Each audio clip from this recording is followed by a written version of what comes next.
Happy Monday. Hope you had a good weekend. We got an 11 game slate. Let's talk some baseball. What's going on, everyone? Welcome back in to another episode for Just a Bet Outside. I'm your host, Steven, and we are back to talk some more baseball, baby. That's right. We're going to go over the bets recap in a little bit, but it wasn't a great weekend, unfortunately. But luckily, a lot of the bets we lost were half unit plays, but still, we're going to get back into it and get back on a hot streak. But before we get into anything, we got to let you know the NFL season preview video is out now. Go check it out. We give you 5 over underrated teams, 5 best NFL futures, and then we talk our Super Bowl prediction as I am all in on one team this year. So go check it out. Leave a comment and let's talk some football because holy smokes are we close. Tell the wives, tell the girlfriends, it's almost football season. So anyways, real quick, Outlier, great sponsor that we talk about all the time. If you see any graphics later on the video, it's from Outlier. They have a great iOS app, one-stop shop. If you want to crush NFL this season, go check out Outlier. The link is below in the description to start your free trial. So I'm ready to get going and talking some baseball. That's right. We got an 11-game slate, but kind of a 12-game slate because we have a game starting in the second inning that was suspended, I think, like a month or two ago. The Red Sox and Blue Jays are starting their first game in the second inning, so just want to point that out. I'm not giving any info. I don't know who's exactly pitching, if they're doing bullpens or what it is, but we also have a doubleheader between the Royals and the Guardians, so kind of a little funky schedule, but that's what we got. Let's start with the baseball fun fact. And this is an interesting one that I didn't know, and you Braves fans probably already did, but a few days after the Hall of Fame pitcher, the lefty, Tom Glavine, was drafted 47th overall by the Braves, just a few days later, he was drafted 69th overall in the NHL draft by the LA Kings. I had no freaking clue. That's wild. But anyways, in this video, we're going to recap the weekend and then go over our good and bad hitter matchups and then talk the good pitcher strikeout matchups. Go over that pitcher report, all 11 games, give you our best bets, and end it with the hitter parlay ideas and the recap. So hit that like button, leave a comment below if you haven't already. I appreciate it, but any comment or like you do really helps this channel. We appreciate that. And then hit that subscribe button as we are now on our way to 28,000 subscribers. Cannot thank you guys enough. You guys are absolutely crushing it. But let's get into it, and it starts with the recap. All right, for the first time in a while, it was not a great weekend of betting, that's for sure. But luckily, 4 of our 6 losses were half-unit plays. It doesn't really make it that much better. I'm just trying to find the silver lining. But Rangers team total under 3.5. They decided to hit like they did during their World Series season, out of nowhere, and they just crushed it. We hit our hitter parlay because Ozuna's the man, and Duran got a hit in his first at bat. Musgrove under 5.5 Ks, of course, turned into Nolan Ryan and absolutely just dealt. It was unbelievable. Saturday killed me. Saturday really hurt. First of all, Bowden Francis, he got 6 Ks in his first 7 outs. That was one of the easiest cashes all season. The D-backs team total of 4.5 had a guy on third in the 7th inning, couldn't get it. A guy on third with 1 out in the top of the 9th. Just a sac fly. Jake McCarthy, first pitch, weak ground ball, and they don't get the run across. It is what it is, but brutal. Over 7.5, what have I told you? One of those teams scored 6 runs. Still didn't get over, thanks to the Cardinals being shut out. But it was one of those weekends, and then Sunday we had 2 half-unit plays that I really loved, jumped out at me. I haven't bet Sundays lately, and I'm not going to anymore. I just thought I would dabble with 2 half-unit plays because I like these two. Seth Lugo, under 6.5 hits. You think he could do it, but he didn't get it done. Jonathan Cannon struggled again against the Tigers and just let us down. He didn't even make it 5 innings, so it was ugly. But again, 2 half units. We'll move on. We were plus money finally, and now we're down 2.01 units. We are going to get over the hump again. But anyways, that's the recap, and now let's talk the good and bad hitter matchups. All right, we got 16 of these for you, and we got some good ones. I mean, some big name kind of guys. But George Springer over there, 11 for 30 versus Pavetta. You got Manny Machado, 8 for 24. Masataka Yoshida, who's had a good month of August, like we've talked about. Bellinger, Duran, 4 for 11. And then over there on the right, some more big names. I mean, Bobby Witt, 6 for 10 off the lefty. Logan Allen, Seiya Suzuki, 4 for 7. Luis Arias, who is just a hitting machine, 5 for 7. Stephen Kwan, I mean, so on and so on. We got a lot of big name guys, lot of good matchups today. So take a screenshot. Hopefully this helps you get some winners. And now let's talk the cold hitter matchups. And we only got 4 of them. Grandal, 1 for 14 with 4 Ks. Not a lot of Ks from these guys, though. Tauchman, 2 for 12. Rowdy Tellez, 1 for 11. Cronenworth, 1 for 10. Nothing huge here for today. But those are all the hitter matchups. And now let's talk some arms.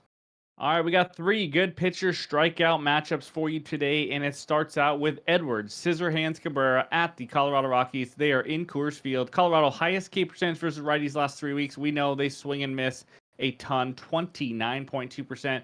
Scissorhands, 73 Ks in 65.1 innings. But the Rockies, we talked about it, it's a little different home and away. The K rate at home the last 30 days is 27%.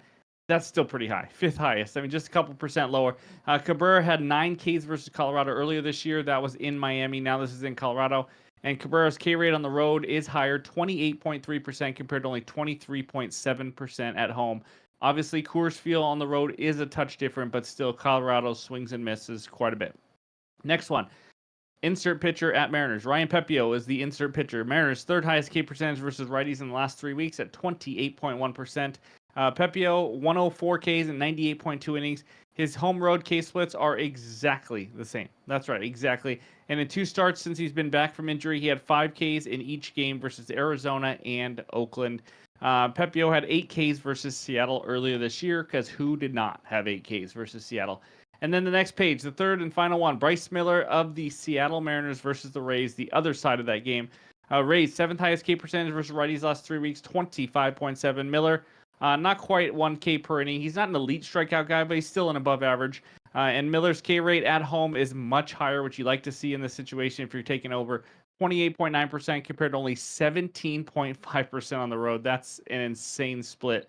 And then he's had 5+ Ks in 7 of his last 9 starts.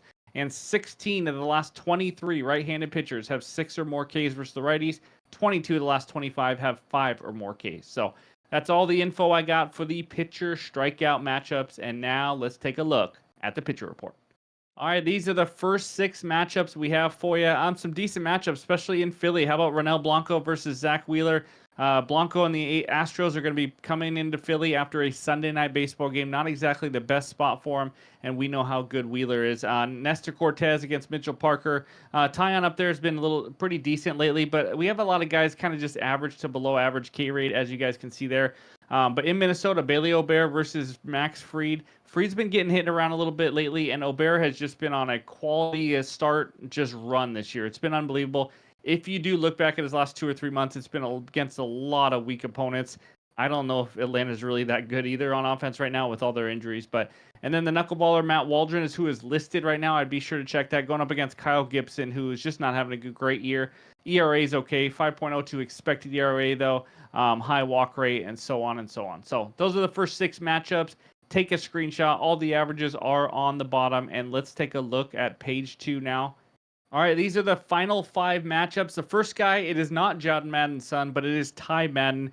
He's apparently being called up because he's eligible for the Rule 5 draft in the offseason. So if he wasn't called up, the Tigers would have needed to add him to the 40-man roster. He's been a little decent lately in AAA, but overall he has a 5 ERA, so nothing special there, obviously. Going up against another not special pitcher in the White Sox in general, but Davis Martin, what a matchup there in Chicago. Tigers actually playing pretty well, around 500 on the year.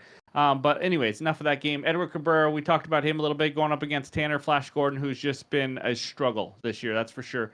And then Bryce Miller versus Ryan Pepio in Seattle. Cole Reagan's the lefty. We know he can miss some bats. Got one of the highest K rates on the slate. And then he's going up against Sandlin, who's, been pretty decent, to be honest with you. We'll see if he can keep it together.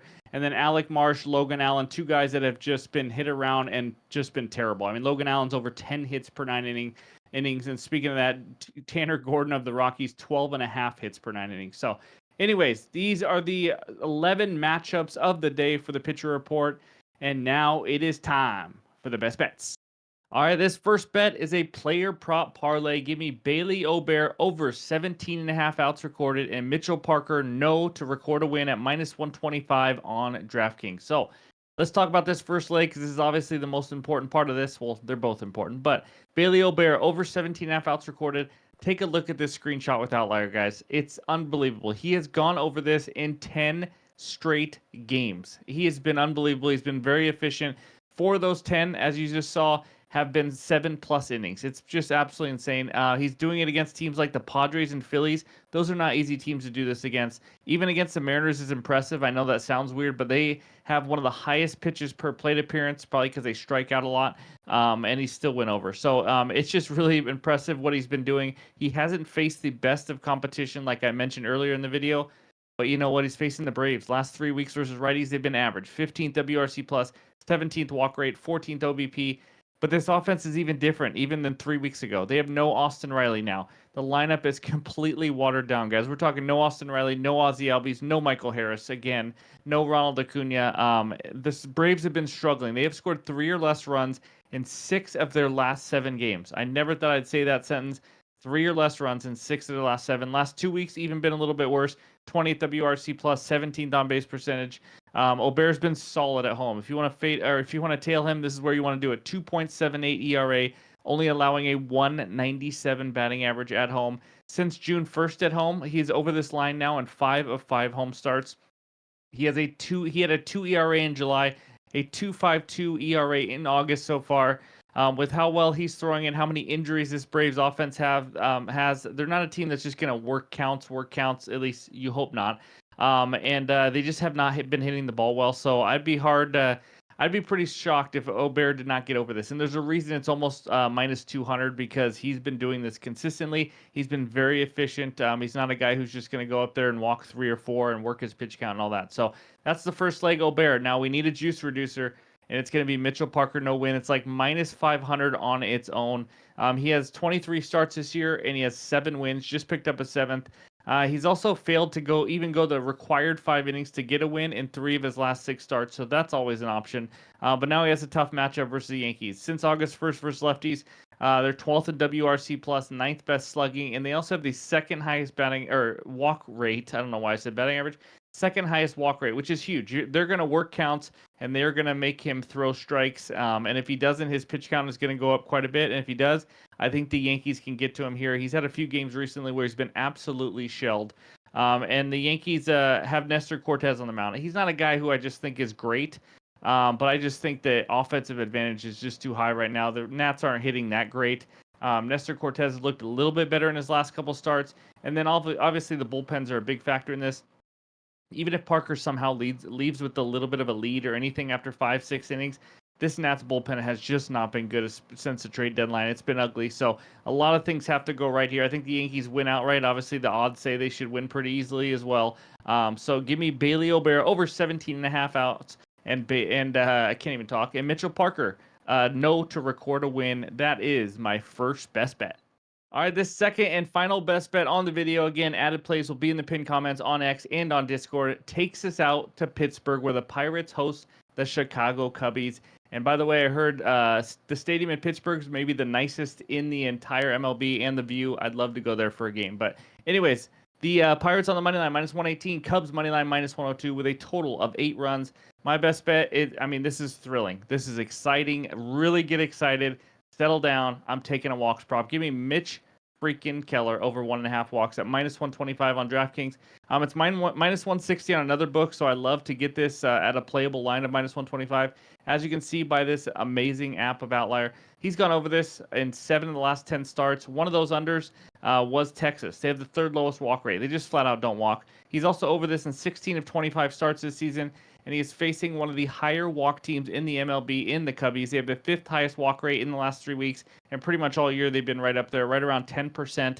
8 of the last 9 righties to face the Pirates or to face the Cubs, actual starters, not counting openers or anything, have gone over this line of 1.5 walks. So the Cubs draw a lot of walks because they work counts. They have the 10th highest pitches per plate appearance in the MLB. And really, guys, it's a walk prop, so that's all I got for you. I think he's going to throw 4 balls to 2 or more batters. That's the bottom line. So I love the playable line here. If you can still get it at minus 125, minus 130, I would jump on it because I really like that. So that's my second and final best bet. Again, more will be added in the morning. And now let's check out those hitter parlay ideas. All right, I got 4 hitter parlay ideas for you, and I like these. So let's get started with Jarren Duran, 1+ hit.